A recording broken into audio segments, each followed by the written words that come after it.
there, friends. Rebecca here, the Dragon Librarian from Farmington Community Library, and Brill and I are here today to talk to you about a book that is absolutely phenomenal. We love it so much, and we can't wait to share it with you too. So because it's May still, and it's still Asian American Pacific Islander Heritage Month, we thought we'd feature another author that has Asian American heritage and a book that features those cultures as well. So I just recently finished reading this book, and I picked it up because I really love the author. And this book actually blew me away so much, I think I might even like it more than the original books by her that I read. So what is this book? It is called 1,000 Steps into Night by Traci Chee. 1,000 Steps into Night. Doesn't it look amazing? I love this cover. It's very simple, but also breathtakingly beautiful.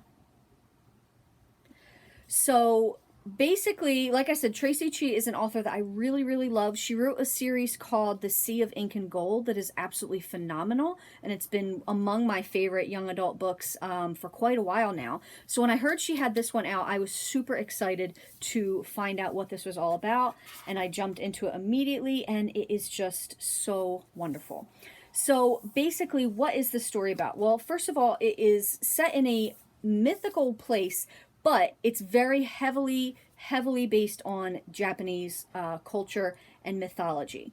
So in this place, this is a girl named Miyuko who lives with her father, who runs an inn, and she doesn't really fit in. She does not do a lot of the things that other young ladies her age do. Well, then she gets cursed by this demon, and she starts slowly turning blue from the feet up.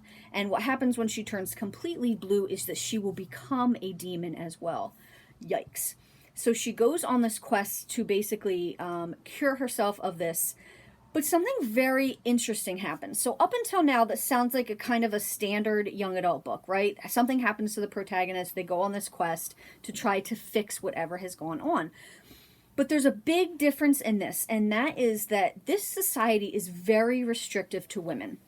They are not allowed to travel on their own. They're not allowed to even really walk around by themselves. They have no autonomy at all, and nobody listens to them. Well, Miyuko finds that as she's turning into a demon, she has so much more freedom than she ever did as a young woman. Isn't that crazy that a demon, a malevolent spirit, would have more freedom and autonomy than a woman would? Well, in this society, that is exactly the case. So Miyuko actually has to figure out if she wants to turn back human, or if she wants to let the transformation continue, because not only will she have freedom, she's going to have a whole buttload of power as well. So she has to really decide if she wants to hold on to her humanity, or if she wants to just embrace this freedom and this life of traveling that basically she's always wanted to do. Isn't that amazing? That's such a cool storyline. I can't even tell you how much I love this book. It's just phenomenal. So another aspect of it that I really liked is that she's helped along the way by a couple different people. One of them is this magpie spirit who transforms into a human boy, and he is just so hilarious. He's a trickster spirit. He's always stealing stuff from people. Miyuko is constantly yelling at him to give him back.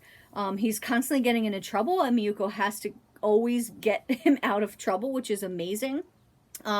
There's also this other character that is this basically a demon prince. There's a picture of him on the back, who is constantly following her on this journey and trying to persuade her to actually, become a demon, because he keeps taunting her and telling her, look at all the stuff you can do now that you have this freedom.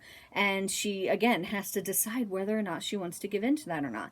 I thought that the journey that Miyuko takes in this is so fascinating. And the fact that she has to really just figure out, because of her gender, if she wants to, complete her quest or not, and go back to her father and go back to this life where she really just didn't have a lot of options, or if she wants to continue to travel and be free, even with all the bad things that might come with. So this was such a great story. I love the character development in this. She's very clumsy and very unsure of herself in the beginning, to where towards the end she's making all these huge, incredible decisions to help herself and others.